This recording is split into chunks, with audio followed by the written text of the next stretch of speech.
السلام علیکم ورحمۃ اللہ وبرکاتہ۔ اعوذ باللہ من الشیطان الرجیم، بسم اللہ الرحمن الرحیم۔ فَكُلُوا مِمَّا ذُكِرَ اسْمُ اللَّهِ عَلَيْهِ الی آخر الآیہ۔ محترم حاضرین، اللہ رب العزت کے فضل سے رمضان المبارک کا 8واں قیام اللیل ہم نے باجماعت ادا کر لیا ہے۔ اللہ رب العالمین سے دعا ہے کہ اللہ تعالی ہماری ان جہود اور کوششوں کو قبول فرمائے۔ قرآن مجید کا 8واں پارہ، 8ویں پارے کی ایک آیت میں اللہ رب العالمین بیان فرماتا ہے کہ لوگوں، جس جانور پر اللہ کا نام لے کر کے ذبح کیا جائے وہ تمہارے لیے حلال ہے، اسے کھا لیا کرو۔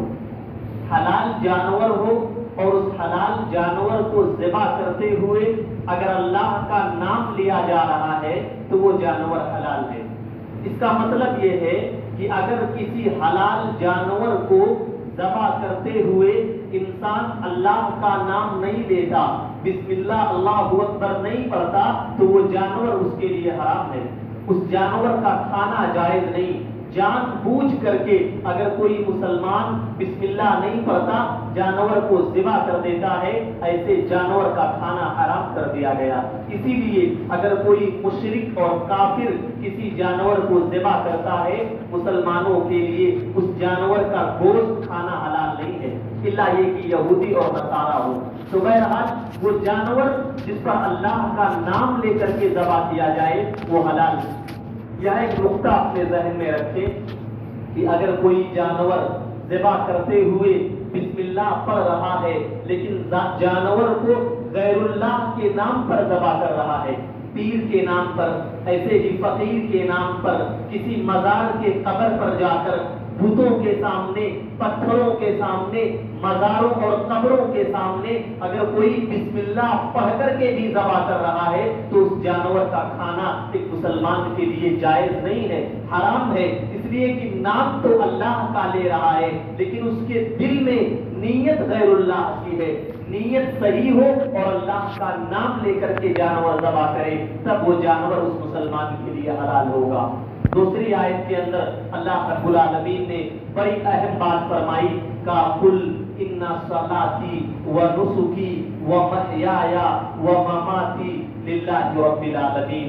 اللہ نے کہا اے میرے نبی صلی اللہ علیہ وسلم آپ کہہ دیجئے ان صلاتی میری نماز و نسکی میری قربانی، میری نماز میری قربانی و محیایا میری زندگی کا ایک ایک لمحہ و مماتی اور میری موت للہ رب العالمین، ساری کی ساری چیزیں صرف اللہ رب العالمین کے لیے ہیں۔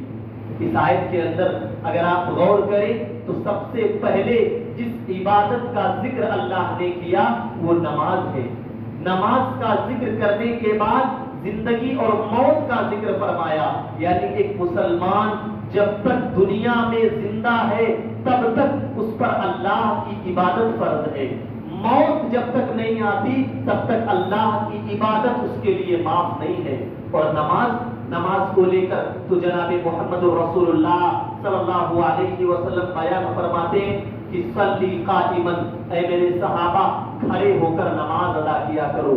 ایک صحابی سوال کرنے لگے، یا رسول اللہ صلی اللہ علیہ وسلم ہم میں سے ایک مسلمان اتنا کمزور ہے کہ وہ کھڑے ہو کر نماز ادا نہیں کر سکتا، کیا اس کے لیے نماز معاف ہے؟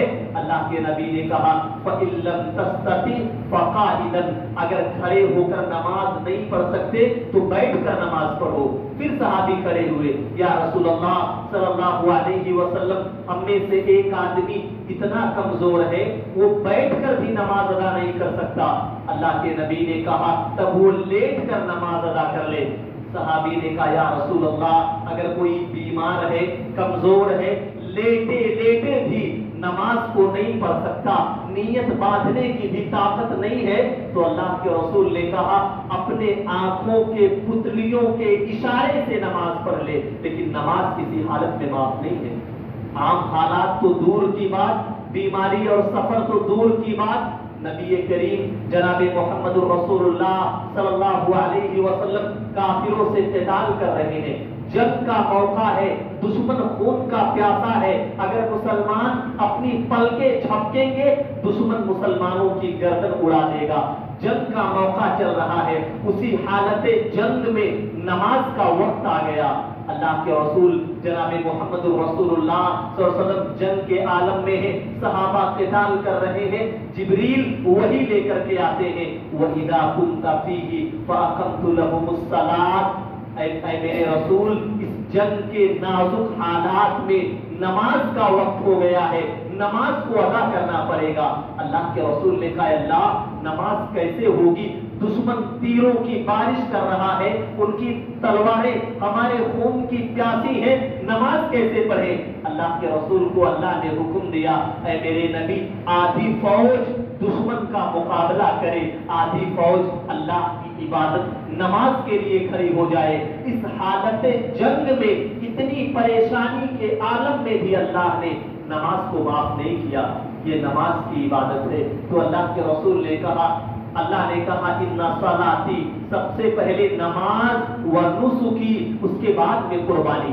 اسی لیے علماء نے کہا ہے اگر انسان بے نمازی ہے تو اس کی قربانی اللہ کے یہاں قابل قبول نہیں ہے۔ پھر فرمایا گیا میرا جینا میرا مرنا سب کچھ اللہ رب العالمین کے لیے ہے۔ معلوم یہ ہوا کہ صرف نماز پڑھنا، قربانی کرنا یہی اسلام نہیں ہے۔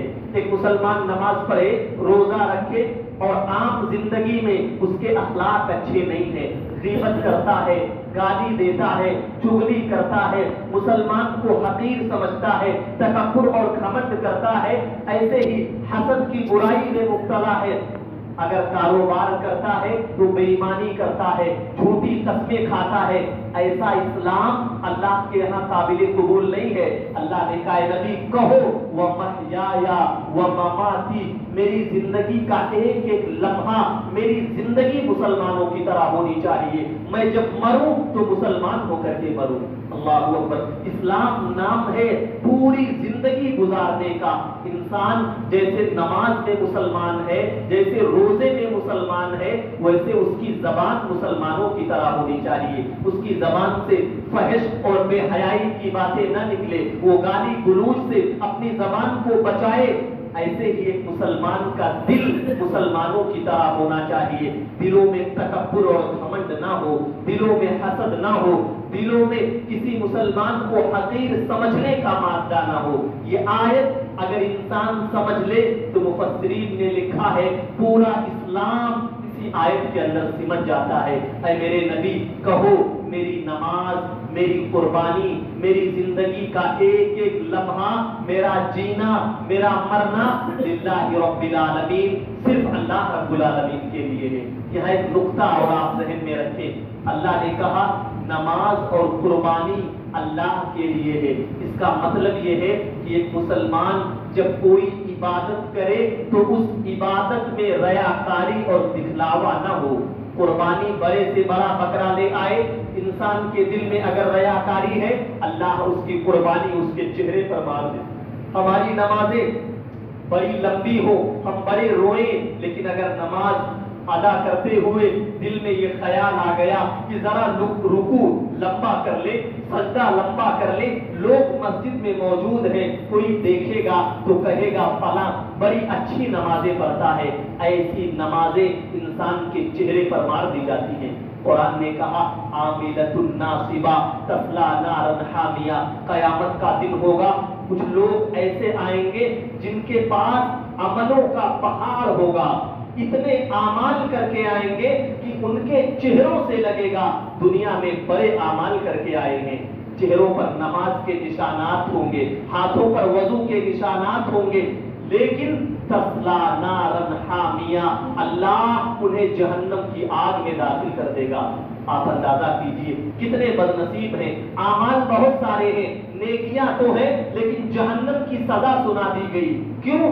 عمل تو زیادہ ہے لیکن وہ عمل اللہ کے لیے خالص نہیں ہے. انہوں نے اپنے عمل میں ریاکاری اور دکھلاوا شامل کر لیا ہے. اسی لیے اللہ کے رسول جناب محمد رسول اللہ صلی اللہ علیہ وسلم بیان کرتے ہیں، اے میرے صحابہ، اس دنیا کا سب سے بڑا فتنہ دجال کا فتنہ ہے.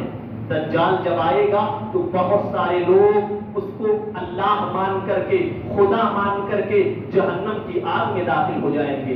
روئے زمین پر دجال سے بڑا کوئی فتنہ نہیں ہے. لیکن اللہ کے رسول کیا کہتے؟ اے میرے صحابہ، میں دجال کے فتنے سے بھی زیادہ تم لوگوں سے ایک فتنے سے ڈر رہا ہوں. صحابہ نے کہا اللہ کے رسول، دجال کے فتنے سے بڑا وہ کون سا فتنہ ہے؟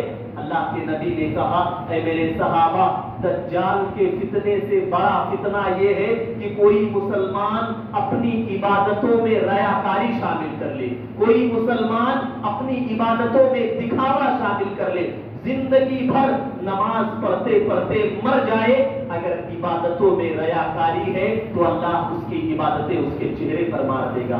کوشش کریں ہم جو بھی ٹوٹی پھوٹی اعمال، چھوٹی بڑی نیکیاں کر رہے ہیں، بس ایک کوشش کریں، اے اللہ ہماری نمازیں، ہماری قربانی، ہماری زندگی، ہماری موت للہ رب العالمین، اللہ سب تیرے لیے ہے، تو قبول کر لے. دنیا چاہے پسند کرے، دنیا نہ پسند کرے، دنیا کو میرا عمل اچھا لگے نہ لگے، للہ رب العالمین، اے اللہ تو ہمارا عمل پسند کر لے، ہمارے لیے یہی کافی ہے. ہم یہ ذہن بنا کر کے چلے، کوئی بھی عبادت کرے اپنے دل کو ریاکاری سے صاف کر لے. کبھی اگر دل میں شائبہ اور خیال بھی آ جائے کہ میرا یہ عمل کوئی پسند کر لے تو اللہ سے توبہ کر لیا کرے. اللہ رب العالمین سے دعا ہے کہ اللہ تعالی ہم تمام لوگوں کو قرآن مجید پڑھنے کی، قرآن سمجھنے کی اور قرآن کی دروس میں شریک ہونے کی اور قرآن پر عمل کرنے کی توفیق دے. اللہ تعالی ہمارے دلوں میں اخلاص پیدا فرمائے. اللہ ہماری عبادتوں کو ریاکاری اور دکھاوے سے محفوظ فرمائے. اللہ رب العالمین ہمیں جب تک زندہ رکھ، اسلام کی حالت پہ رکھ، ہماری جب موت ہو تو توحید اور ایمان پر ہو. آمین. السلام علیکم.